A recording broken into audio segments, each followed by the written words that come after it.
Have you ever made a decision in a moment of anger, one that spiraled far beyond what you expected?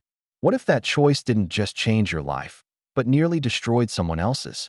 Today's story isn't just about a teacher and a group of students. It's about ego, regret, and the long road toward making things right.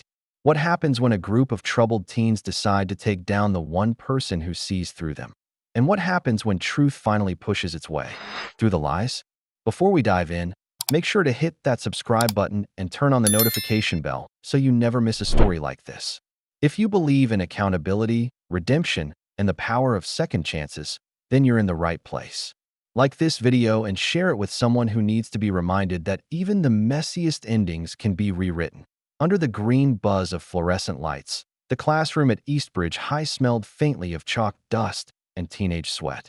It was the kind of room that had seen too many years and too few repairs. Ceiling tiles stained from leaks that no one ever fixed, desks carved with old initials, broken hearts, and curse words. A fan in the corner hummed like it was sighing its way through the day. Outside, winter sat heavy on the windows, turning daylight into a dull gray that pressed against the glass like boredom looking for a way in. Trey Lawson sat in the third row, slouched so far in his seat it looked like he might slide right off. His hood was pulled up, earbuds buried deep. He wasn't listening to the lesson. He wasn't listening to anything. Not really.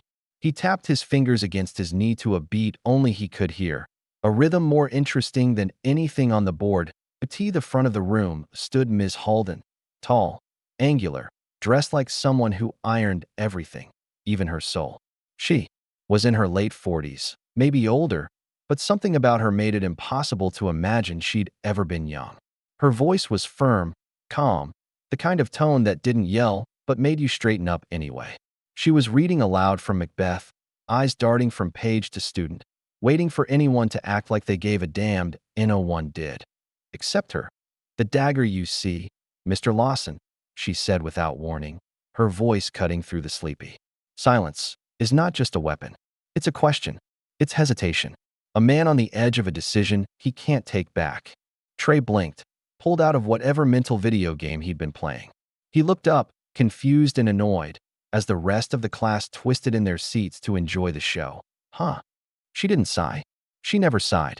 She just stared at him like she was waiting for a thought that hadn't arrived. "You've been here, Trey. The rest of us have, at least. Tell me, what does the dagger represent?" He stared at her, then down at his desk, where a pencil lay useless and unsharpened. "I dunno," he mumbled. "You do," she said. "You're just too used to not trying." A few kids snickered. One of them whispered something behind their hand, and the laughter spread like a slow virus. Ms. Halden didn't smirk. She didn't move, just turned back to the board and continued. Like nothing happened, but Trey felt it. Heat climbing up his neck. His jaw clenched so tightly it popped when he yawned. Zeke, his best friend since 4th grade, leaned across the aisle with a crooked grin and whispered, "Damn, she's got your number today." Trey didn't answer. He stared at the whiteboard like it had insulted his mother when the bell rang. 40 minutes later, the class exploded into life. Chairs scraped back, zippers zipped, phones unlocked before bags were even fully slung over shoulders. Trey moved slowly. He wasn't in a hurry anymore as he caught up with Zeke in the hallway. The crowd swallowed them, girls with loud laughs, boys throwing slaps on the back, the occasional substitute who already looked defeated. "She made you look dumb," Zeke said with a laugh, tossing a basketball between his hands like he was narrating sports highlights. "I don't care," Trey muttered. "Sure you don't." Trey stopped walking. Students streamed past them like water around a rock. "You think she's untouchable?" Zeke looked up, squinted. "What, Miss Halden? She's just a teacher." "Yeah," Trey said, something sharp flickering behind his eyes. "But she thinks she's better than us." "She is better than us," Zeke said, half joking. Trey didn't laugh up while lunch. He had a plan. It wasn't fully formed, not yet, but it had bones. And bones, he'd learned, were enough to build something mean. That he sat with Zeke, Casey, and Ray. They shared fries from a grease-stained tray, throwing ketchup packets like darts when the conversation dragged. Trey leaned in. "We should mess with her," he said. Casey raised an eyebrow. "Who?" "Halden." Zeke snorted. "For real? She's been riding me all year." "Because you never do the work." She singles me out. She singles out everyone. Trey leaned back, letting his arm drape casually across the back of the chair. I bet we could get her fired. Silence. Not the kind that feels heavy. The kind that feels electric. Ray stirred her soda with a straw. You're serious? Trey didn't answer. He didn't need to. Across the room, Ms. Halden sat in the teacher's section, quietly eating a salad from a plastic container, alone. Her posture was still perfect, her gaze fixed on nothing in particular. She looked like someone who didn't care what people thought about her. Like someone who'd spent years building armor for days just like this. But armor could be cracked. And Trey had nothing to lose. The hallway buzzed like a hive, voices ricocheting off the lockers, sneakers squeaking across the polished floors. Trey moved through the crowd with Zeke, Casey, and Ray flanking him like satellites orbiting a sun that was getting hotter by the hour. The lunch bell had rung 10 minutes ago, but none of them had headed for the cafeteria yet. Instead, they hovered near the far end of the science wing, where the teachers rarely wandered and where secrets had the space to grow wild. She's got a file, Ray said, lowering her voice. Every time someone acts out, she writes it down, sends emails to the office. I heard she even records stuff. Trey's face didn't change, but his mind filed that away. Good. Then it'll be her word against ours. Zeke leaned against the wall, arms crossed. You're serious about this? I'm already on thin ice, Trey muttered. All she needs is one more reason to fail me, and I'm not repeating junior year. Not cause of her. Casey popped his gum and shrugged. We start small. Make her look bad. Get the administration watching. Ray was already unlocking her phone. I've got clips from class. Not great ones, but maybe we can make them look worse. Make them say something they don't, Trey said quietly. The others paused. You want to edit the audio? Zeke asked, suddenly uneasy. That's a lot. Trey's voice stayed low, calm, controlled. It's not a lie if she's already done worse. We're just giving them proof. No one spoke for a moment. Then Casey smirked. Let's burn her. They set up a group chat that afternoon, named it Halden Watch, and filled it with screenshots, audio recordings, snippets of classroom moments. Things she said taken out of context. Clips where her voice was firm, stern even, but nothing out of line. Nothing that, on its own, would mean anything. But lined up, sliced, and edited right, they could build a story. One that made her sound cold, unstable, biased. By the end of the week, the plan had shape. Zeke, still hesitant but unwilling to be left behind, agreed to stage a breakdown. Pretend Ms. Halden embarrassed him in front of the class. Ray offered to back him up. Casey said he'd get his older cousin to send an anonymous complaint to the school board, something formal enough to get noticed. Trey stayed quiet through most of it, sitting with one knee bouncing, eyes distant. He wasn't enjoying it, not like the others were, but it felt necessary. Like war. You didn't have to love it. You just had to win. The next Monday, they pulled the trigger to end third period. Zeke stood up too quickly, interrupting a discussion about metaphor. Miss Halden turned, surprised. Is there something you need, Mr. White? You always do this. Zeke shouted, eyes wide, face flushed red like he'd practiced it in the mirror. You always call on me when I'm not ready. You know I have anxiety. The room fell still. Half the students looked confused. The other half already had their phones out. I'm sorry if I... No, he said, voice breaking. You're not sorry. You just like making people feel stupid. Zeke stormed out, pushing the door too hard so it slammed against the wall. A beat later, Ray raised her hand, voice shaking just enough to sound believable. This isn't the first time. Ms. Halden stood frozen in place. Not rattled, not angry, just still, watching, processing. The next morning, there were whispers. An email had gone out to parents. Ms. Halden was under review for inappropriate conduct and emotional distress caused to students. No one said where it started. No one needed to in the teacher's lounge. She sipped her tea in silence while the others avoided her eyes. In class, she followed the lesson plan but didn't ask as many questions. Didn't push as hard. Students noticed. Some smiled. Others felt uncomfortable without knowing why. Trey watched it all unfold with a weight in his chest he didn't have words for. It should have felt good. It didn't. And still, he pushed forward. Because once you start something like this, there's no going back. The sky outside Eastbridge High had turned the color of rusted silver, thick clouds pressing low like they were trying to muffle the world. In the main office, the air felt too clean, too bright, like the waiting room of a hospital. Mrs. Clark, the vice principal, sat behind a broad desk cluttered with paperweights and manila folders, her expression tight but practiced. Across from her sat Miss Halden, her back straight, hands clasped in her lap, eyes unblinking. "There's been concern," Mrs. Clark began, the words landing awkwardly between them. "Several students have come forward. Others have echoed the same patterns. It's not a formal investigation yet, but we've been asked to observe." Miss Halden didn't blink. "Concern over what?" Mrs. Clark hesitated. "Your tone. The way students feel they're being treated. One claimed you've created an emotionally unsafe environment. Another described you as, quote, intimidating, dismissive, and emotionally manipulative." For the first time, Miss Halden moved. Just her eyes, flicking up toward the corner of the room like she was trying to find a clock that wasn't there. The silence thickened. "I've been teaching for 24 years, she said finally, voice low, steady. "My methods haven't changed. The world has. We're not making assumptions," Mrs. Clark offered, but it felt rehearsed.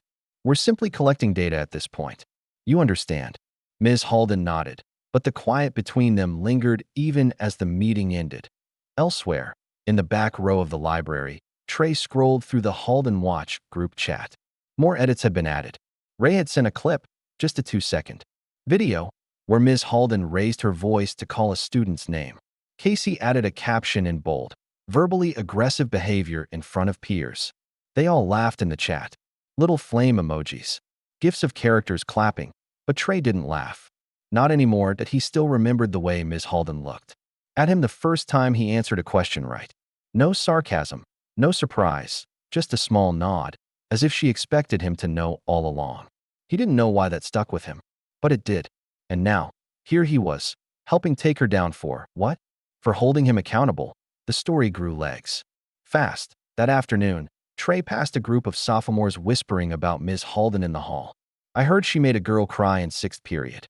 My cousin said she threw a book at someone last year. She yells at people who get B's." The lies moved faster than truth ever could. Ms. Halden continued teaching, but something had shifted. She spoke more carefully. Her words weighed before they left her mouth. She didn't pace the classroom the way she used to. She didn't call on Trey. She didn't look at him. She looked through him. Even the students who once admired her, quiet kids like Naomi, who'd stayed after class to discuss poetry, or Arturo, who once wrote her a thank you card for helping him apply to college, began to lower their eyes when they passed her in the hall. Fear was contagious. One morning, Trey arrived early and caught sight of her through the window in the classroom door. She was sitting at her desk, elbows on her knees, rubbing the bridge of her nose like the weight of the air itself was too much. Her coffee sat untouched. Her shoulders looked wrong, too small, too tired. For a moment, he almost pushed open the door. Almost, but he didn't. Later that day, Mrs. Clark made an announcement over the intercom. "Ms. Halden's classroom will be covered by a substitute for the remainder of the week while we continue to assess reported concerns." And just like that, she was gone. The classroom felt colder without her. The substitute, a young guy with hair too perfect and a voice that cracked every time he raised it, couldn't hold the room for 5 minutes. Students talked, laughed, ignored him. The structure Miss Halden had built over years dissolved in hours. Trey sat in the back, watching it all happen.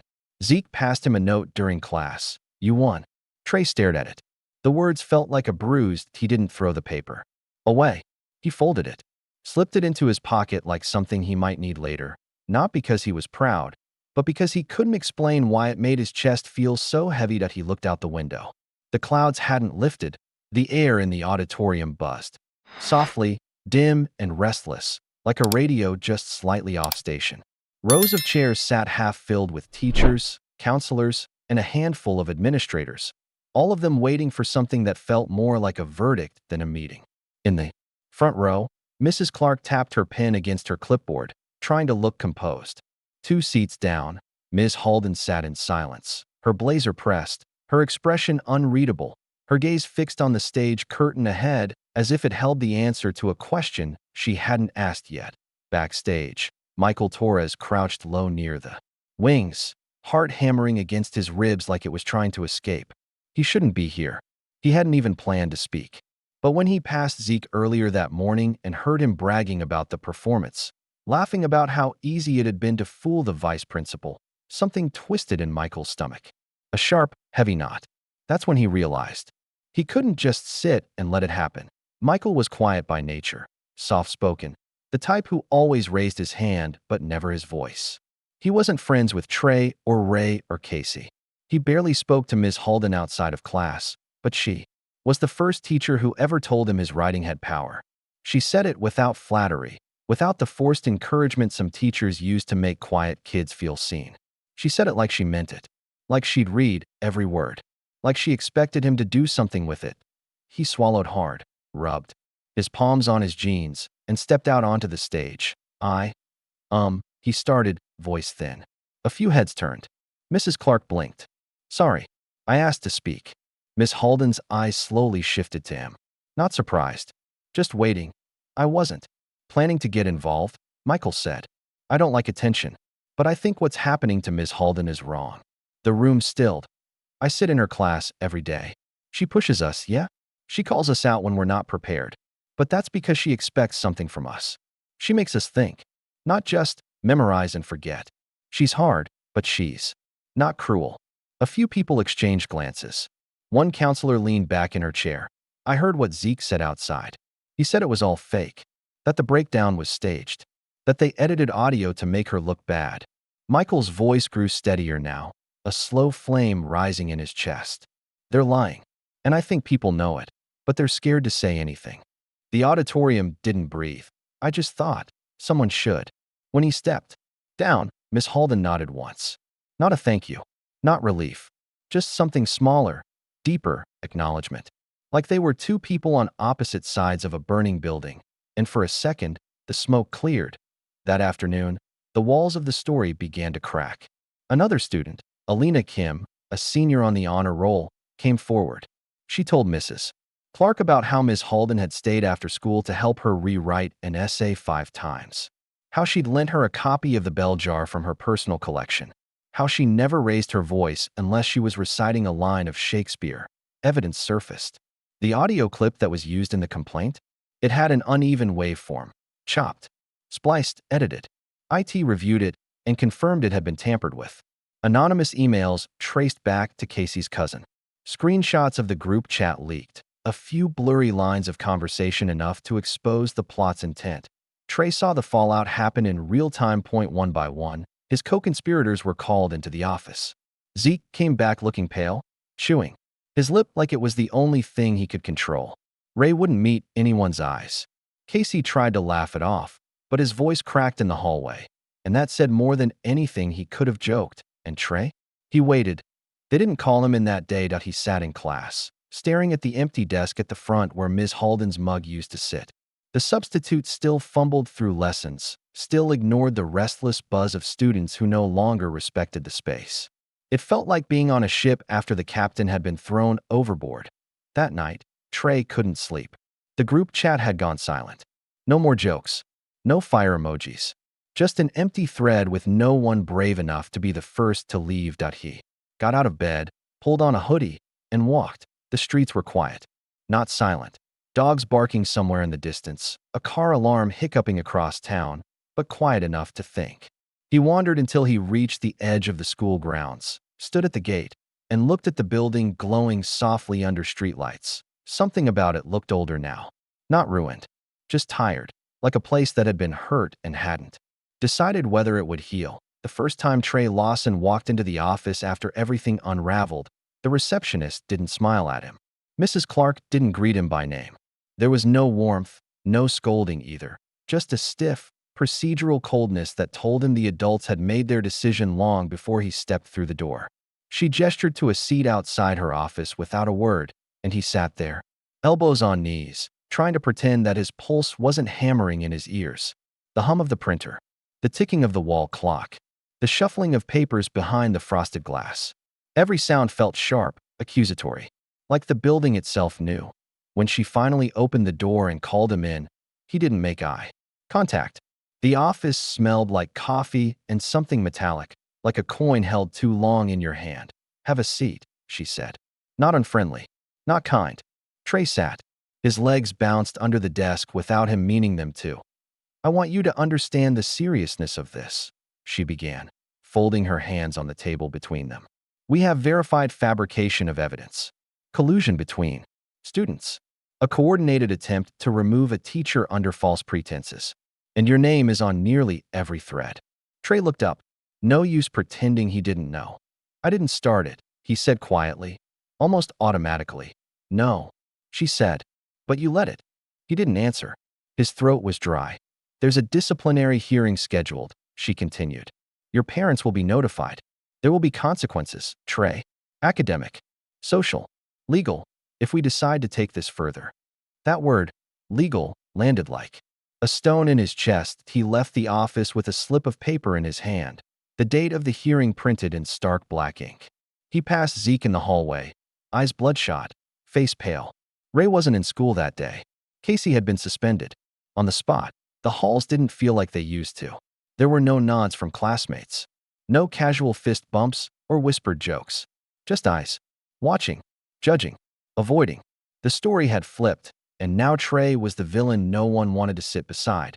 But the worst part wasn't the silence. The worst part was the empty desk at the front of room 214 a mess. Halden hadn't returned.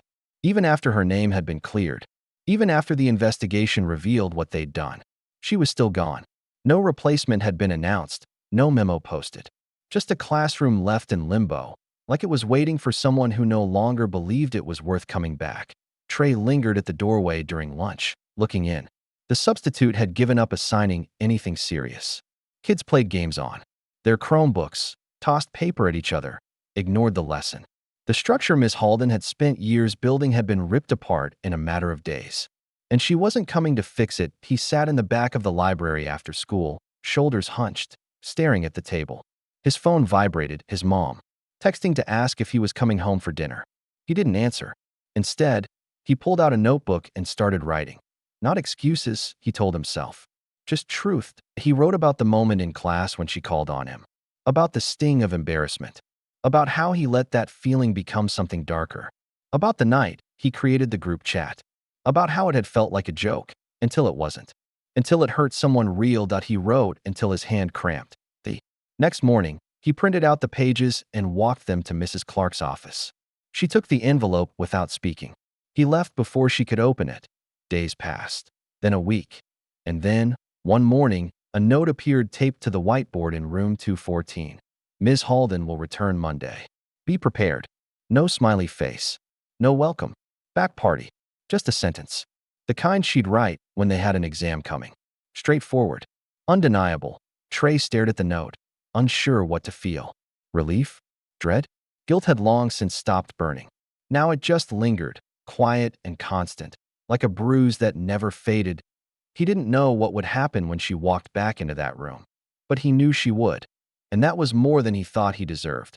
Monday came slow, like the world wasn't quite ready to face what it had to.